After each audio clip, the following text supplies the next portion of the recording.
todo se maneja, todo lo que sea almacenamiento de datos, se maneja justamente así, con bases de datos. ¿Cómo definimos entonces? ¿Cuál es la definición de bases de datos? ¿Tener muchos datos almacenados, un volumen grande de datos, es una base de datos? Un volumen organizado. Sí, exactamente. Tiene que ser datos que están almacenados, pero no cualquier dato. Tienen que ser datos que están relacionados entre sí, más que organizados, relacionados entre sí. No son datos dispersos, datos descolgados, datos inconexos, sino que tienen que ser datos que están relacionados entre sí. Y además, otra condición para que sea una base de datos es que cada dato tiene que tener un significado implícito. ¿Qué significa tener un significado implícito? Significa que, por ejemplo, si se tienen los datos guardados acerca de personas y dentro de esos datos hay un dato que se guarda una fecha, sería, por ejemplo, la fecha de nacimiento de una persona. Entonces vamos a tener en esos datos guardados una fecha, pero esa fecha va a tener un significado respecto del contexto, va a ser la fecha de nacimiento de las personas. Ahora, si nosotros tenemos datos almacenados de un consultorio médico y llevamos los turnos que se le asignan a los médicos, vamos a tener todos los datos de los turnos y ahí dentro de los datos que tenemos almacenados, que es el paciente, nombre del paciente, yo vamos a tener una fecha también. Bueno, esa fecha también va a tener un significado implícito que va a ser la fecha del turno de ese paciente. Entonces, fecha son las dos fechas, es la misma información, es una fecha, pero esa fecha tiene un significado implícito que está relacionado y depende del contexto de esos datos. ¿Está bien? Entonces, eso es la definición de bases de datos. Una colección de datos, un gran volumen de datos que están relacionados entre sí y que tienen un significado implícito. Bueno, con respecto a la evolución histórica de la manera de almacenar los datos, al principio no existían, por supuesto, las bases de datos ni los sistemas gestores de bases de datos y se almacenaban en ficheros tradicionales, archivos comunes. Estos archivos no estaban relacionados entre sí. Entonces, el problema que tenía, por supuesto que se usaban y funcionaban, ¿no? Pero tenían un inconveniente, y era que estos archivos tradicionales tenían información repetida.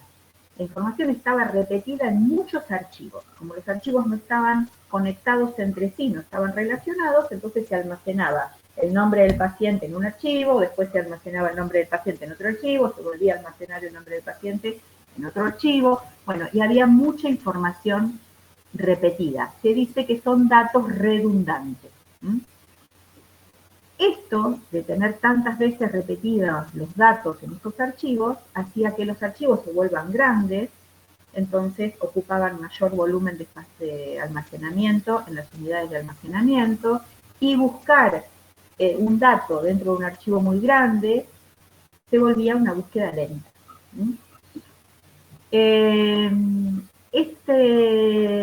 Este problema que tenían los archivos tradicionales se solucionaron cuando se empezaron a utilizar las bases de datos, porque las bases de datos solucionaron la desventaja que tenían los archivos tradicionales. Es decir, las bases de datos ya no tienen datos redundantes. Por la forma que tiene la construcción y el diseño de las bases de datos, los datos no son redundantes.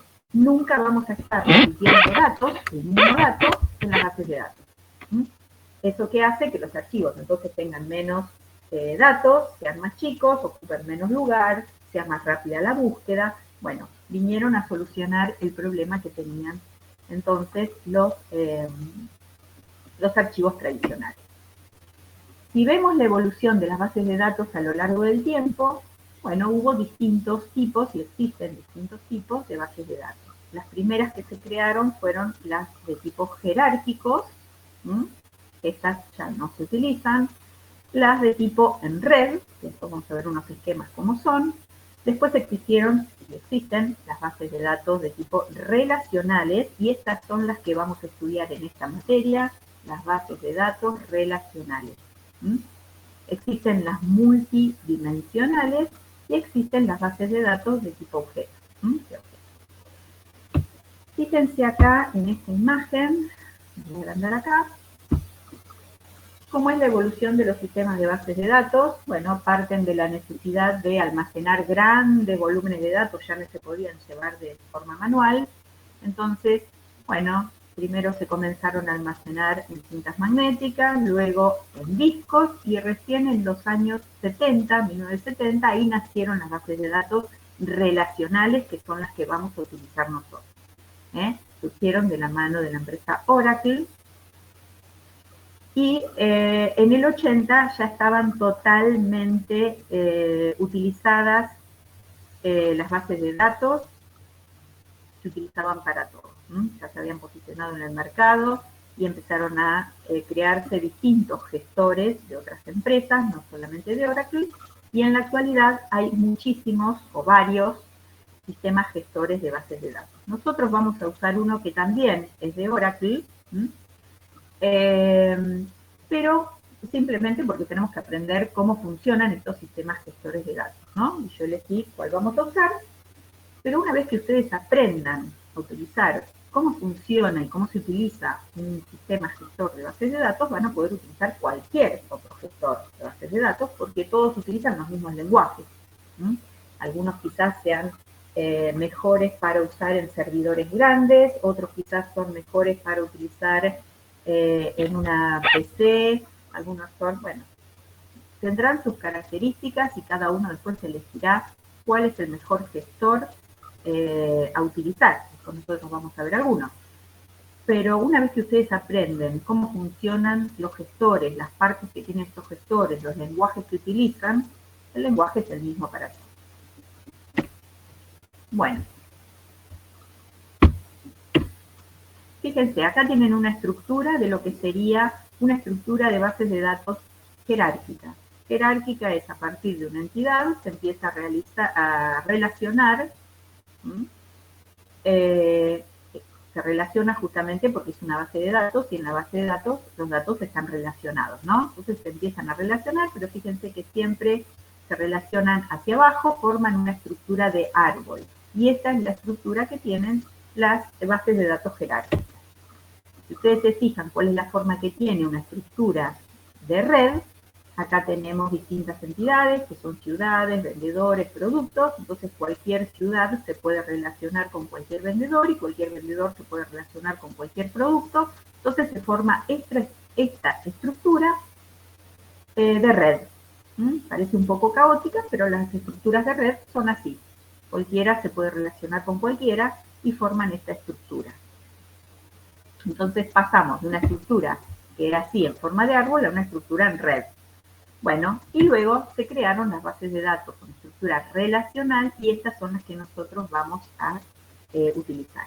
Fíjense que acá estas son tablas de compras de artículos, clientes y artículos. Son tablas que tienen distintos campos donde se almacenan los datos. Y estas tablas, fíjense que tienen flechitas, eso indica la relación, cómo están relacionadas unas tablas con otras. Todo esto lo vamos a aprender a hacer nosotros. Estas tablas tienen la particularidad, fíjense que dice PK, todas tienen algo que dice PK, eso es Primary Key, que es la clave primaria. Todas estas tablas van a tener claves primarias, algunas tienen FK, que es la clave foránea. Bueno, ya van a ver qué es todo esto, pero esta es una estructura de datos. Voy a esperar que alguno prenda. Hola, hola. ¿Me escuchan o se cortó? Sí, se escucha, profe. ¿Se escucha? Muy bien.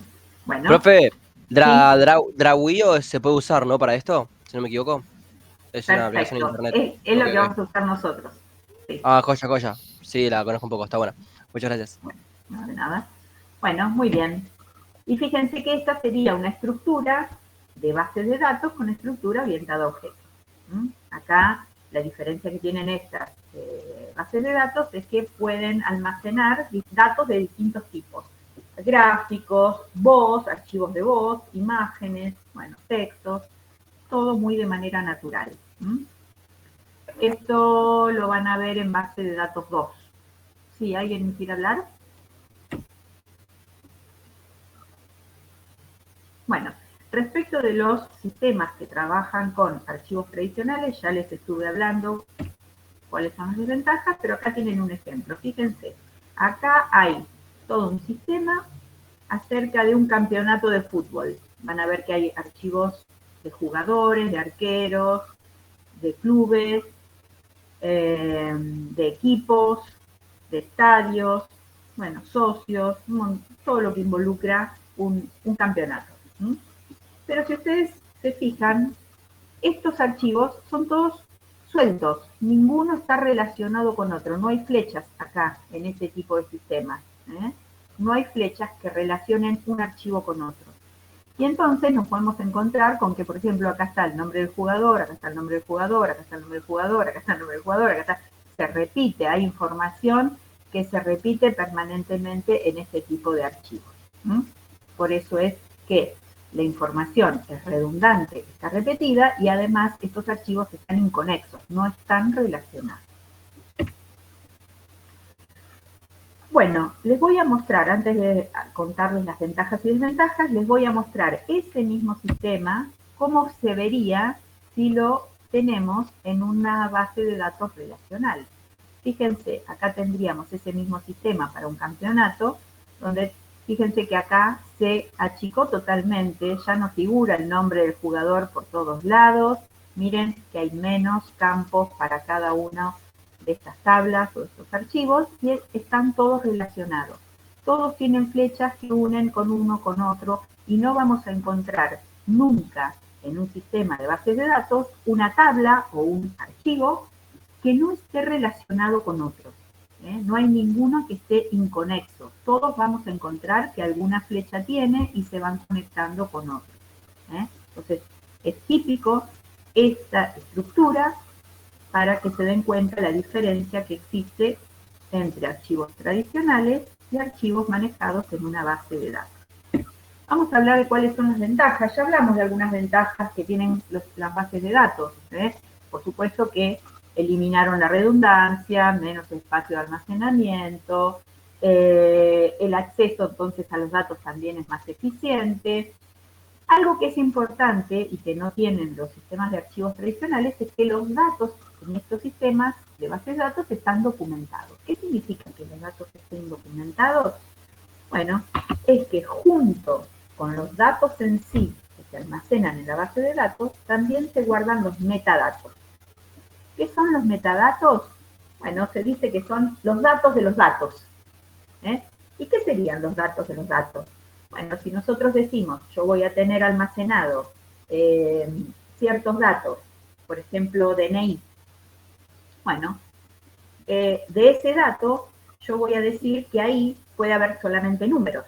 Entonces defino de alguna manera algún dominio y digo, bueno, este dato va a ser numérico. Si se quisiera almacenar, por ejemplo, hablando de esto de un campeonato, ¿no? Y se tiene los datos de los jugadores para categorías inferiores, ¿no? Se dice que los jugadores son de tal categoría, inferiores, cuando se refieren a categorías, a ver, para los futboleros acá del grupo. ¿A qué nos referimos cuando de un jugador se dice de tal categoría? Del año de nacimiento. Bien, el año de nacimiento. Entonces, bien, si se quiere tener la categoría de cada jugador, va a haber que almacenar el año de nacimiento, ¿no? Se va a decir categoría 80, 90, no sé qué categorías son. No, más eso ya no juegan más, me parece. No sé, 2006, 2010, estamos en 2014, ya sé, sí. Bueno, entonces se almacena el año. Ese dato categoría, a la categoría que pertenece un jugador, va a ser un dato numérico. Y ese dato numérico, a su vez, lo podemos acotar. ¿no? Porque no vamos a decir que ese año puede ser un número negativo, tampoco puede ser mayor que, por ejemplo, 2024. Sería alguien que no nació todavía. Entonces, eso es definir el dominio para los datos, ¿no? Entonces, todo eso que nosotros definimos de los datos que se van a almacenar forman parte de los metadatos. Es decir, qué tipo de dato es y si está acotado en un dominio, bueno, todo eso forma parte de los metadatos. A veces podemos decir que algún dato no puede estar vacío. Por ejemplo, si estamos cargando, si tenemos los datos de las personas, no podemos tener una persona al que no se le haya cargado nombre y apellido, por ejemplo, ¿no? Entonces ahí es obligatorio cargar un nombre y un apellido. Si no, no vamos a cargar una persona. Entonces, definir este dato no puede estar vacío también forma parte de los metadatos. ¿Está bien? Son los datos de los datos. Bueno, lo que nos permiten los sistemas de bases de datos es la independencia entre los datos y los programas. Es decir, se pueden modificar perfectamente los datos de una base de datos sin tener que los programadores tener que modificar el código de las aplicaciones. Entonces eso es lo que el beneficio que tiene este sistema, porque genera esa independencia. En el caso de los archivos tradicionales, si se modificaba algo, todos tenían que ir, los programadores, a las aplicaciones y modificar código. Acá, en esto, no es necesario. Bueno, y lo más importante dentro de las ventajas que tienen los sistemas de bases de datos es la integridad de los datos y la seguridad de los datos. Cuando hablamos de integridad de datos, vamos a estar diciendo que las bases de datos protegen los datos de una manera diferente. Entonces es muy difícil que los datos de una base de datos se pierdan. ¿Se pueden perder? Sí, se pueden perder, todo puede pasar, pero no va a ser habitual. Otra cosa que le da integridad a los datos es que no vamos a encontrar datos inconexos, datos incoherentes. Es decir, que, no sé, se cargó un paciente que se vino a atender, se le dio el turno a un paciente y después cuando se va a buscar en la ficha no aparece el nombre de ese paciente o aparece el nombre de otro paciente. Esas incoherencias no van a pasar dentro de lo que es la integridad de la base de datos. Y con respecto a la seguridad, es un punto súper a favor que tienen las bases de datos, es que el administrador de una base de datos va a definir cuáles son los usuarios que pueden acceder a la base de datos. Es decir, nadie que no esté autorizado va a poder acceder a la base de datos. Entonces la base de datos va a estar muy protegida de hackers que quieran robar datos, de alguien que no esté autorizado y pueda modificar o borrar datos que no correspondan. Entonces, solamente van a poder acceder usuarios que estén habilitados. Y a su vez, el administrador de la base de datos, para cada usuario, va a definir si puede acceder solamente a leer los datos que están en la base de datos o el usuario puede acceder para agregar datos nuevos, modificar datos que ya están, borrar algún dato. Bueno, eso estará definido en el perfil del usuario. ¿Está bien? Entonces acá también van a poder tener acceso a los programadores para acceder a la base de datos para generar sus aplicaciones, pero siempre van a ser usuarios que estén autorizados a acceder a la base de datos. Y eso, por supuesto, le da seguridad a los datos. Bueno, las ventajas son muchas, pero también tiene algunas desventajas esto, ¿no? Perdón. Bueno, una desventaja es que la instalación de un sistema de base de datos es costoso, porque una base de datos requiere de un hardware potente, ¿sí? Entonces se requiere de una gran unidad de almacenamiento, a veces tener un servidor específico, a veces se puede contratar un servidor virtualizado, un hosting, pero eso tiene un costo. Por otro lado,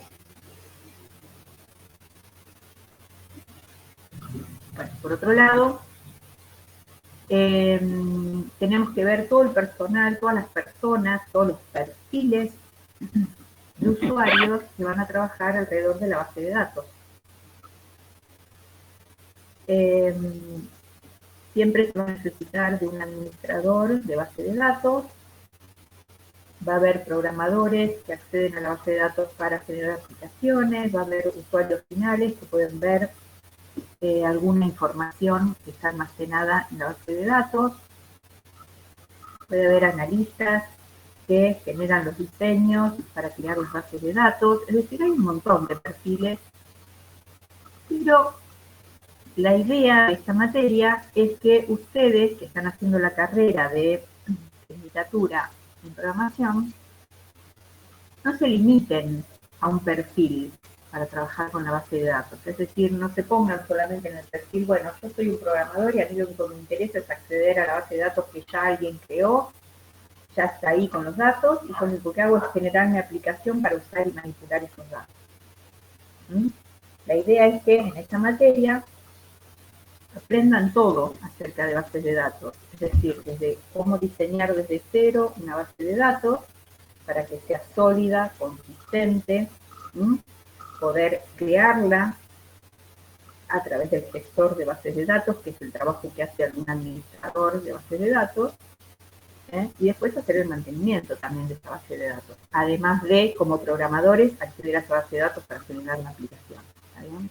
Entonces, a ver, ustedes sí, mañana buscan trabajo en una gran empresa, bueno, buscarán algún perfil, un programador que acceda a la base de datos, un administrador de bases de datos, un analista que, bueno, pero quizás ustedes trabajen de manera individual, ¿no? Generen su propio emprendimiento, busquen sus propios clientes, quizás no sean empresas tan grandes, o quizás sí, bueno, eso no lo saben todavía de morir, pero quizás les toque a ustedes hacer todo el trabajo, ¿no? El trabajo de ir a hablar con el cliente, ver qué es lo que necesita, y entonces, en base a eso, ustedes hacer los programas, pero también crearle la base de datos. Entonces, ahí van a ustedes ocupar el rol, ¿sí? Tener el perfil, todos juntos, ustedes en una misma persona. Entonces, esa es la idea. Ustedes sepan un poco manejar todo lo que está involucrado con las bases de datos. Bueno, aparte. Bueno, y otra desventaja es que hacer todo esto desde cero hasta lograr implementar, instalar el gestor, crear la base de datos, generar los programas, lleva, por supuesto, un tiempo. Entonces, esas son las únicas desventajas que tiene, pero una vez logrado todo eso, va a funcionar de manera correcta y va a ser la mejor forma de almacenar los datos. Bueno, ¿alguna pregunta hasta acá?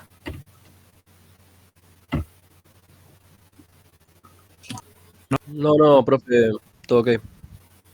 Muy bien, entonces vamos a empezar a ver,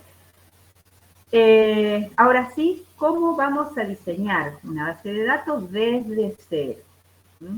Entonces, para diseñar una base de datos hay 3 etapas que sí o sí hay que cumplir. Primero se realiza lo que se conoce como diseño conceptual, esta etapa verde que está acá. Luego, una vez que se hizo esta etapa, se pasa al diseño lógico. Cuando el diseño lógico ya está listo, recién entonces se pasa a la etapa 3, que es el diseño físico. Fíjense que el diseño físico ya está graficado acá con un disco de almacenamiento, que es cuando ya definitivamente en esta etapa la base de datos ya queda físicamente creada en el disco. Lo otro es parte del diseño, y hay 2 momentos de diseño, ya vamos a ver. Bueno, esto es lo que tiene que ver con el diseño de las bases de datos, pero si ustedes se fijan, antes, previo a estas 3 etapas, hay algo acá chiquitito que dice requerimientos de información. Cuando hablamos de los requerimientos de información, es toda la información que se necesita para poder hacer el diseño. ¿Y qué información se necesita para hacer el diseño?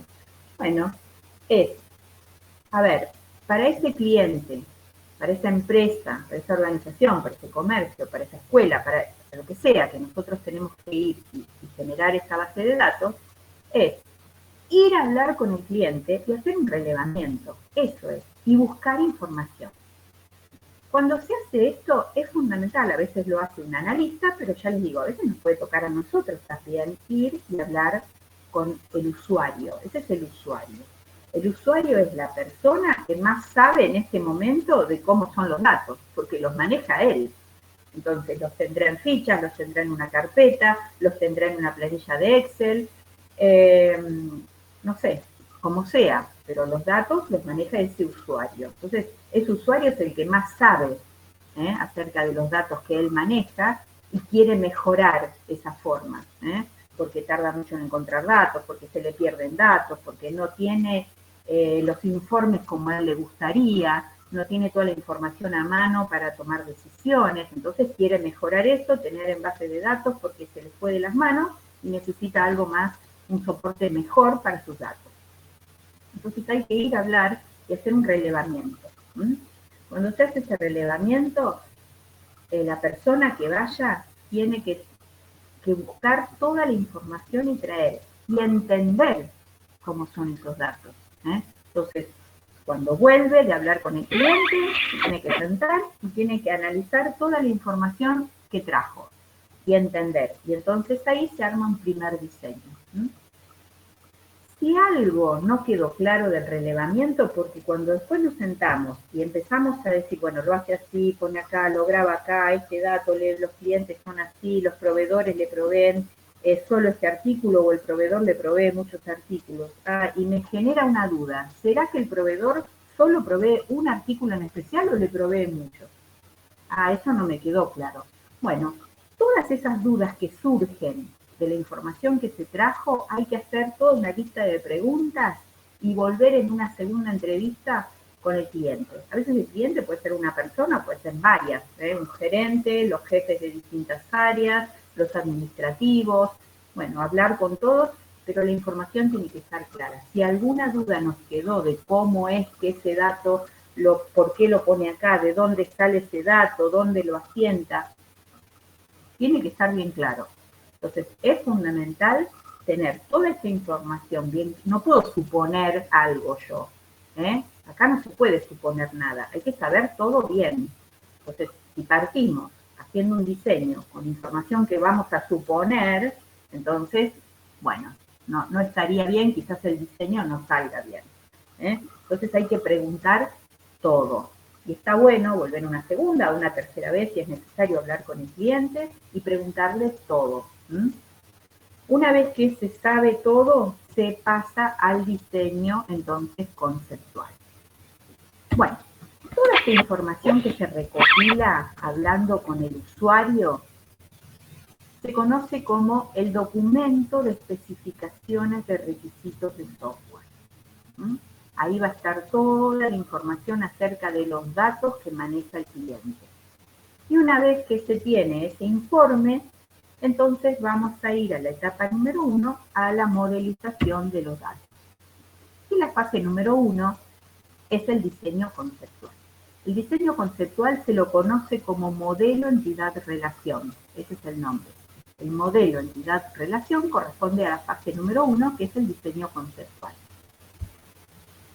¿Qué es el diseño conceptual? Es esto. Es poder... ¿Sí? Perdón, porque me había salido, solo sí. Se me salió y volví como visitante y me perdí ahí cuando explicó antes. Todo lo que explicó antes entonces es antes del paso 1. Antes del paso 1. Es como el análisis funcional de una aplicación. Tal cual, tal cual. Es decir, acá hay que hacer un relevamiento bien de los datos que maneja el cliente. Y una vez que se tiene todo ese informe, lo que se hace es volcarlo en esto que es el modelo entidad-relación, que es un diagrama. Así como ustedes seguramente ya armaron diagramas de otro tipo, habrán armado diagramas de flujo, por ejemplo. Bueno, se arma este diagrama que se lo conoce como diagrama entidad-relación. fíjense que en este diagrama, acá no hay nada muy técnico, no hay palabras raras, no hay código, no hay nada. Es simplemente volcar todo esa información que se trajo del usuario y lograr armar este diagrama entidad-relación. Fíjense que acá hay palabras que se pueden entender perfectamente: autor, libro, ejemplar, usuario. Quizás esto sea todo de una biblioteca, por ejemplo. Después acá tenemos escribe, saca, y acá tenemos nombre, teléfono, dirección. Todo esto es perfectamente legible, y la idea de un modelo entidad-relación es que si esta documentación se le muestra al cliente, el cliente lo puede entender perfectamente cuando vamos hablando con él. Entonces, acá pueden surgir dudas. Normalmente se dice que al modelo entidad-relación se le pueden hacer preguntas, y el modelo entidad-relación las tiene que responder. Si no responde a ciertas preguntas es porque algo no está bien y hay que agregar algo más en este diseño. Bueno, eso hay que ir viendo. Entonces, por ejemplo, si nosotros acá le lleváramos al cliente, le mostráramos este diagrama entidad-relación, yo le voy a decir, bueno, mira, yo lo que entendí es esto, ¿no? En la biblioteca hay muchos libros que los escriben los autores, tienen todos los datos de los autores, y cada libro puede tener muchos ejemplares, y todos esos ejemplares después vienen los usuarios de la biblioteca y sacan los ejemplares, y me dicen, no, los usuarios acá no sacan los ejemplares. Ah, eso te entendí mal. No, acá los usuarios vienen y leen en la sala, pero no se lo llevan.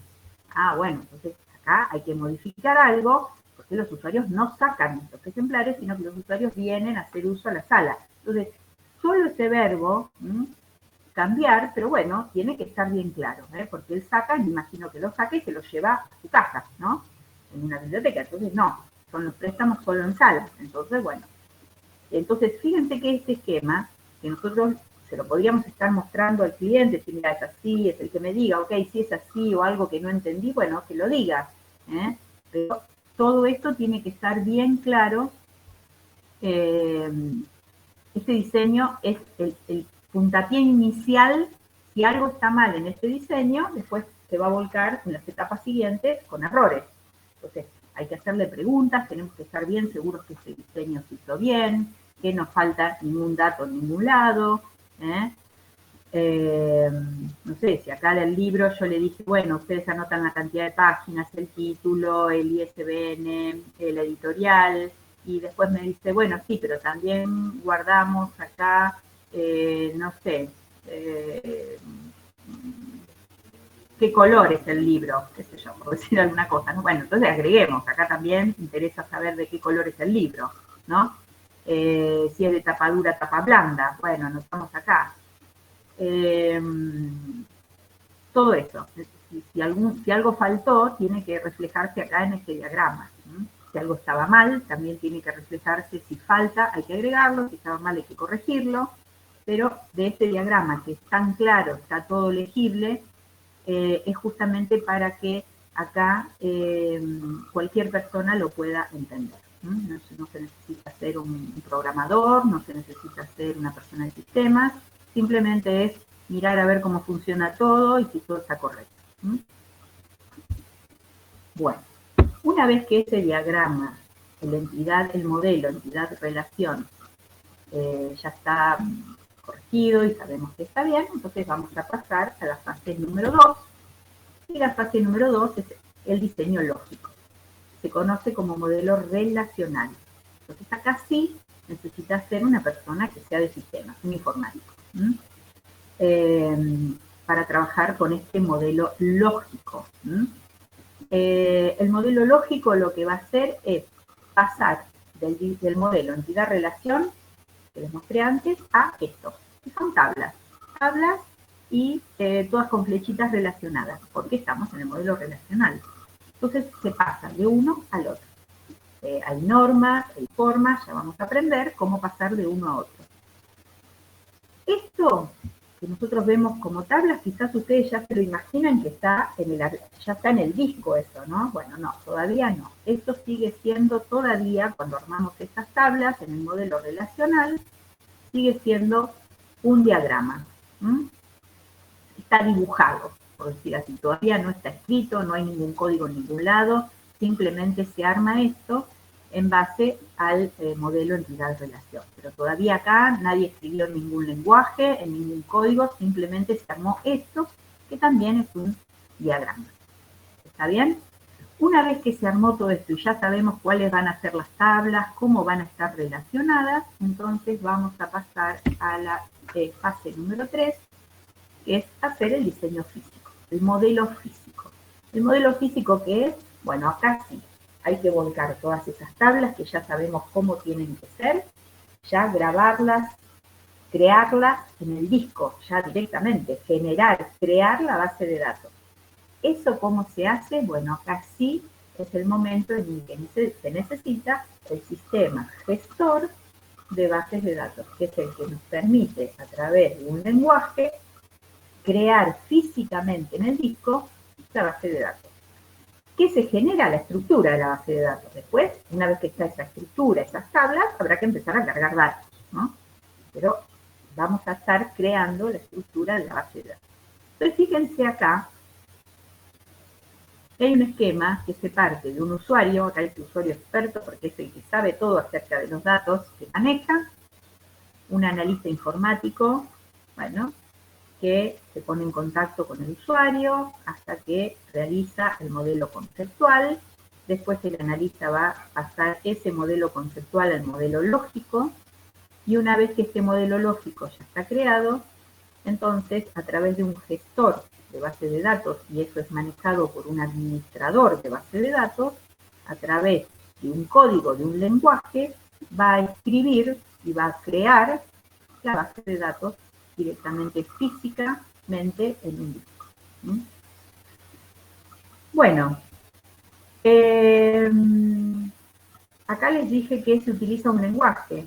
Ese lenguaje siempre es el SQL, que ustedes ya tanto habrán escuchado, quizás algunos que están cursando ya, hay algunos que ya están avanzados en la carrera, quizás ya usaron algo del lenguaje SQL, pero recuerden que el lenguaje SQL no es un único lenguaje, sino que tiene sublenguajes, y tiene 4 sublenguajes.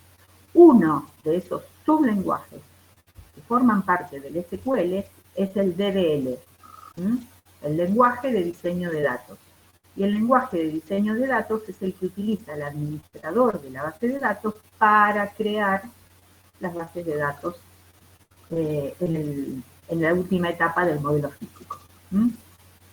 Una vez que la base de datos está creada, entonces este modelo físico la van a poder manejar el administrador de la base de datos permanentemente, porque la puede actualizar, puede estar generando los usuarios, los permisos, va a hacer los backups, o sea, las copias de seguridad de la base de datos, pero también puede acceder físicamente a la base de datos los programadores para generar las aplicaciones. Esas aplicaciones finalmente las va a usar el usuario, y ahí va a tener los informes como él quiere, el acceso rápido a la información, bueno, que para eso fue creada esta base de datos. Bueno, a ver, ¿alguna pregunta hasta acá? Estas son las 3 etapas que hay que cumplir para crear una base de datos.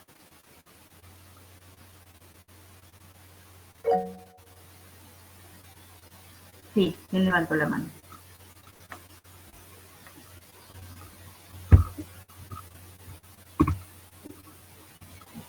¿Nadie?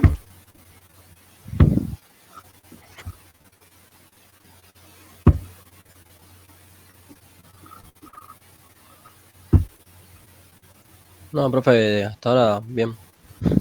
Profe, alguien levantó la mano, creo que le tiene que dar usted permiso para hablar. Ay, ¿cómo le doy Sí, permiso o a para veces hablar? o a veces la levantan para que, vieron que se la activa, para que le entren la Sí. llamada. Claro, a Profe, por veces no tienen para Claro. activar micrófono, levanten la mano y les va a aparecer acá abajo el menucito y van a poder acceder al micrófono, prender micrófono y hablar. No sé quién levantó la mano. Alejandro, ¿levantaste la mano? No, no sé quién levantó la mano, no veo acá en este. Sí, Ramírez. ¿No se te activa el micrófono? ¿No te aparece abajo el menú con el micrófono? Levanta otra vez la mano, a ver.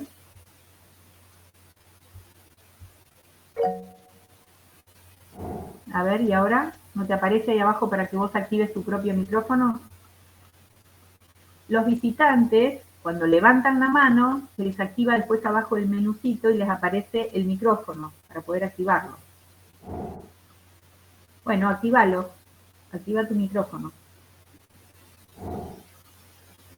Ah, no te deja, qué raro. Te tiene que aparecer arriba, seguramente debe estar bloqueado. A mí me pidió permisos desde la web para habilitar el micrófono. ¿Y cómo le diste permiso desde la web? Arriba. Hola, sí. Está. Muchas gracias, Eduardo. Ahí lo pude ver. Genial. Sí, lo vi. Ahí no lo sabía que se tenía que hacer desde ahí. No, gracias. Simplemente, a ver si había entendido bien un poco la fase que usted puso, el esquema, el primer diagrama, cuando hablaba de lo que eran capaz que el libro, lo que sería el autor y demás, eso ya lo podemos ir viendo como si fueran las tablas, ¿no? Y después se hace toda la parte analítica en la otra fase, en la fase 2, para ir relacionando las tablas, para que no haya columnas duplicadas, ¿puede ser algo así? Vamos a ir paso por paso, ¿sí? Es más o menos así como vos decís, ¿sí? La parte del diseño del modelo entidad-relación es nada más hacer ese diagrama, el diagrama entidad-relación, con rectángulos, rombos, etcétera, y uno arma ese diagrama. Ese diagrama, todo lo que ponemos en ese diagrama, después tiene una forma, está normalizado, tiene una estructura fija, que ya nos va a decir, bueno, si el diagrama es así, hay algo que se llama cardinalidad, ya lo vamos a ver, las tablas van a ser así. Entonces, el diagrama ya directamente nos va a llevar a saber cómo van a ser las tablas que vamos a usar en el modelo relacional. Está todo bien con reglas específicas para que la base de datos quede bien creada. Ahí está, de acuerdo. De acuerdo, muchas gracias. Claro, hacemos lo que sería, se me fue la palabra ahora, lo de stakeholders, que es lo que manejan todos los datos y todo eso en más para hacer el diagrama y ya está.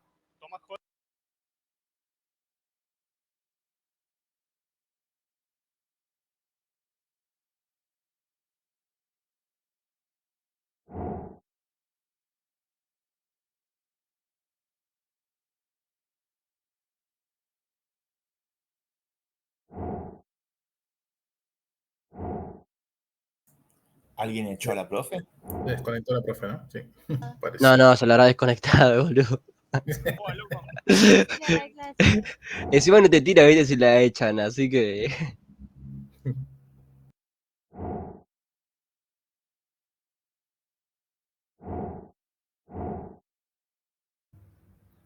Para mí fueron los gatos. Siempre son los gatos. Ah, los stakeholders son los que hacen alguna boludez con los datos. No insulte que YouTube me va a bajar el video después.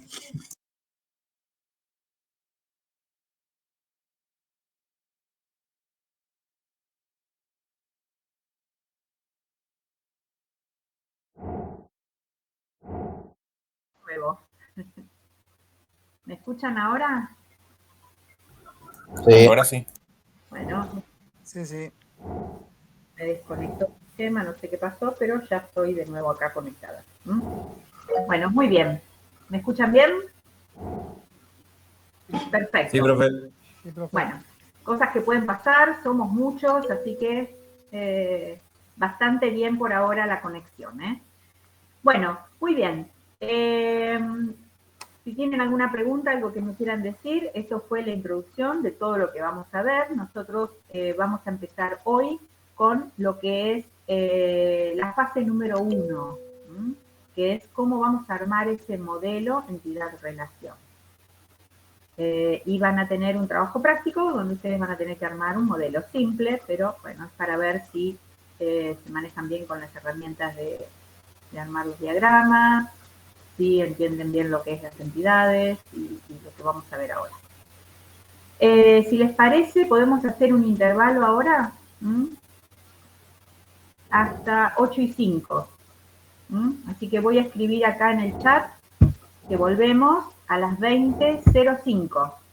Si les parece bien, volvemos 20:05. 8:05 volvemos.